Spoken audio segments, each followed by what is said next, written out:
Hashtag ಮಾಡಿ ಎಷ್ಟು ಜನ ಇವತ್ತಿದ್ದು ಮಾಡ್ತಾರೆ. ಕರ್ನಾಟಕ ರಕ್ಷಣಾ ವೇದಿಕೆನ ಕರ್ನಾಟಕ ಲೋಕಲ್ ವೇದಿಕೆ ಅಂತ ಹ್ಯಾಶ್ಟ್ಯಾಗ್ ಮಾಡೋದು. ಹೌದು ಮಾಡುವಂಥದ್ದು. ಹೌದು ಹೇಳ್ತಿರಲ್ಲಪ್ಪ ನೀವು. ಒಂದು ಚುನಾವಣೆ ಸನ್ಮಾನ್ಯ ಯಡಿಯೂರಪ್ಪನವ್ರು ಮುಖ್ಯಮಂತ್ರಿ ಆದರು.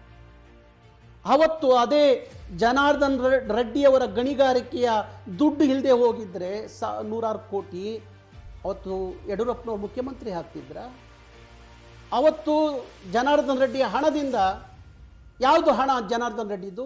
ಏನು ಜನಾರ್ದನ್ ರೆಡ್ಡಿ ಮನೆಯಿಂದ ತಂದಿದ್ರ? ಇಲ್ಲ ಕೂಲಿ ನಾಲಿ ಮಾಡಿ ಸಂಪಾದನೆ ಮಾಡಿದ್ದ? ಈ ನೆಲದ ಖನಿಜ ಸಂಪತ್ತು ಲೂಟಿ ಆಗಿದ್ದಿನ ಅವತ್ತು ಸಂದರ್ಭಗಳು. ಅವತ್ತು ಅದನ್ನು ಸಹಿಸ್ಕೊಂಡ್ರಿ ನೀವು. ಅವ್ರು ಕೊಟ್ಟಂಥ 100 ಕೋಟಿಲಿ ರಾಜಕಾರಣ ಮಾಡಿ ಗೆದ್ದು ಬಂದ್ರಲ್ಲ, ಇದನ್ನು ರೋಲ್ ಕಲ್ಲು ಅಂತ ಕರಿಬೇಕಾ? ಏನಂತ ಕರಿಬೇಕು ಈ ಹಣವನ್ನು? 50,000 ಯಾವುದೋ ಕಾರ್ಯಕ್ರಮಕ್ಕೆ ಯಾರ ಹತ್ರ ಹಣ ಕೇಳಿದ್ರೆ ಕನ್ನಡದ ಹೋರಾಟಗಾರರಿಗೆ ಪಟ್ಟಿ ಕಟ್ತಿರಲ್ಲಪ್ಪ. ನಿಮ್ಮ ಚುನಾವಣೆಗೆ 2,000 ಕೋಟಿ 3,000 ಕೋಟಿ ಅಧಿಕೃತವಾಗಿ ಉದ್ಯಮಿಗಳಿಂದ ತೊಗೊಂಡ್ರಲ್ಲ, ನಿಮ್ಮ ಚುನಾವಣೆಯ ವೆಚ್ಚಕ್ಕೋಸ್ಕರ ಹಣ ತೊಗೊಂಡ್ರಲ್ಲ. ಇದು ರೋಲ್ ಕಲ್ ಅಲ್ವಾ? ಇದನ್ನು ರೋಲ್ ಕಲ್ ಅಂತ ಪರಿಗಣಿಸ್ತೀರಾ? ಕರೀರಿ, ಕೇಳ್ರಿ, ಅವ್ರನ್ನ ಪ್ರಶ್ನೆ ಮಾಡಿ. ಕಾಂಗ್ರೆಸ್ನವರಿಗೆ 4,000 ಕೋಟಿ ಫಂಡು ಪಾರ್ಟಿ ಫಂಡ್ ಎಲ್ಲಿಂದ ಬಂತು? ಯಾರು ಕೊಟ್ಟಿದ್ದು? BJP ಅವ್ರಿಗೆ ಯಾರು ಕೊಟ್ಟಿದ್ದು? JDSನವ್ರಿಗೆ ಯಾರು ಕೊಟ್ಟಿದ್ದು? ಯಾವತ್ತರ ಕೇಳಿದ್ದೀರಾ ನೀವು?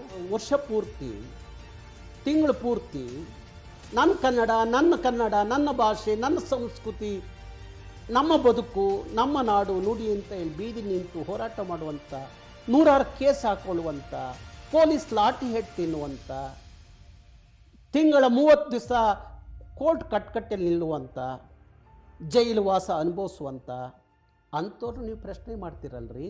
ನಿಮ್ಗೆ ಯಾವ ನೈತಿಕತೆ ಇದೆ? ಯಾವುದು ನಿಮ್ಮದು? ನೀವ್ಯಾರು ನೀವು? ಅವರೆಲ್ಲ ಭಯೋತ್ಪಾದಕರು. ನನ್ನ ಕಣ್ಣಿಗೆ ನೀವು ಭಯೋತ್ಪಾದಕರ ಥರ ಕಾಣ್ತಾ ಇದ್ದೀರಿ. ಪ್ರಶ್ನೆ ಮಾಡೋ ಯೋಗ್ಯತೆ ಇಲ್ದಲೇ ಅವ್ರು ಕೊಡೋ ಎಂಜಲ್ ಕಾಸಿಗೆ ಒಬ್ಬ ಹೋರಾಟಗಾರನ ಟೀಕೆ ಮಾಡ್ತಿರಲ್ರಿ. ಟೀಕೆ ಮಾಡ್ತೀರಾ? ಮಾಡ್ರಿ ಟೀಕೆ ಮಾಡೋರನ್ನ.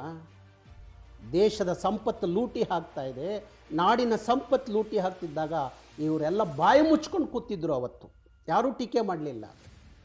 ಯಾಕೆಂದರೆ ಯಾರ್ಯಾರಿಗೆ ಏನೇನು ಸಲ್ಲಬೇಕೋ ಸಲ್ತಿತ್ತು. ಇವತ್ತು ಭಾರಿ ದೊಡ್ಡ ಸೋಷಿಯಲ್ ಮೀಡಿಯಾ ಇಟ್ಕೊಂಡು ಮಾತಾಡ್ತಾರಲ್ಲ, ಅವ್ರ ಹಣೆ ಬಾರ ಬಂಡವಾಳ ಎಲ್ಲ ನಮಗೆ ಗೊತ್ತಿದೆ. ಯಾರ್ಯಾರು ಕೈ ನೆಕ್ತಾ ಇದ್ರು ಅಂತೇಳಿ ಗೊತ್ತಾಯ್ತಾ? ಟೀಕೆ ಮಾಡ್ತೀರಿ ಕನ್ನಡ ಹೋರಾಟಗಾರರನ್ನ. ಮಾಡಿರಿ ಟೀಕೆನ. ಕೇಳ್ರಿ, ಕಾಂಗ್ರೆಸ್ನವ್ರು ಕೇಳ್ರಿ. ನೀವು ಪಾರ್ಟಿ ಫಂಡ್ ಬಂತಲ್ಲ, ಅಷ್ಟು ದುಡ್ಡು ಎಲ್ಲಿಂದ ಬಂತು? ಯಾತಕ್ಕೆ ಕೊಟ್ಟರು? ಯಾವನೋ ಇವತ್ತು ಒಂದು 100 ಕೋಟಿ ಕಾಂಗ್ರೆಸ್ ಕೊಡ್ತಾನೆ, 100 ಕೋಟಿ BJP ಕೊಡ್ತಾನೆ ಪಾರ್ಟಿ ಫಂಡು ಅಂದರೆ, ಅವನು 1000 ಕೋಟಿ ಲಾಭ ಇದ್ದರೆ 100 ಕೋಟಿ ಕೊಡ್ತಾನೆ. ಇಲ್ಲದೆ ಹೋದರೆ ಅವನಿಗೇನು ಹುಚ್ಚ 100 ಕೋಟಿ ನಿಮಗೆ ಕೊಡೋಕ್ಕೆ? ಅವನು ಹೇಳಿದ ಕೆಲಸ ಮಾಡಿಕೊಡ್ತೀರಾ ನಿಮ್ಮ ಸರ್ಕಾರದ ಅವಧಿಯಲ್ಲಿ. ಅದಕ್ಕೆ ನಿಮ್ಗೆ 100 ಕೋಟಿ 200 ಕೋಟಿ 500 ಕೋಟಿ ಪಾರ್ಟಿ ಫಂಡ್ ಕೊಡ್ತಾನೆ. ಇದು ನಮ್ಮ ಜನಕ್ಕೆ ಅರ್ಥ ಆಗಬೇಕು. ಇದು ಅರ್ಥ ಆಗ್ತಾಯಿಲ್ಲ. ಇವತ್ತು ಯಾರನ್ನೂ ಹೋರಾಟಗಾರರನ್ನ, ಪ್ರಾಮಾಣಿಕರನ್ನ ಟೀಕೆ ಮಾಡೋದಲ್ಲ. ಇಂಥವ್ರ ಕೈ ಹಾಕಿದರೆ ಹುಲಿ ಬೋನಿಗೆ ಕೈ ಹಾಕಬೇಕು. ಅದು ಎದೆಗಾರಿಕೆ, ಅದು ಗಂಡಸ್ತನ. ಅದು ಬಿಟ್ಟು ಬನ್ನಿ, ಇವತ್ತು ನನ್ನ ಮೇಲೆ 42 ಕೇಸ್ ಇದೆ. ನಿಮ್ಮ ಶಾಸಕರು 224 ಶಾಸಕರ ಮೇಲೆ ನಾಡು ನುಡಿಗಾಗಿ ಹೋರಾಟ ಮಾಡಿ ಎಷ್ಟು ಕೇಸ್ ಹಾಕಿಸ್ಕೊಂಡಿದ್ದೀರಿ ಅಂತ ಕೇಳ್ರಿ ಪ್ರಶ್ನೆ. ನನ್ನ ಎದುರುಗಡೆ ನಿಂತು ಹೇಳಲಿ ಅವರು. ನಾನಿದ್ದೀನಿ ನಾಡಿಗಾಗಿ, ನುಡಿಗಾಗಿ, ಕನ್ನಡಿಗರ ಮಕ್ಕಳ ಬದುಕಿಗಾಗಿ.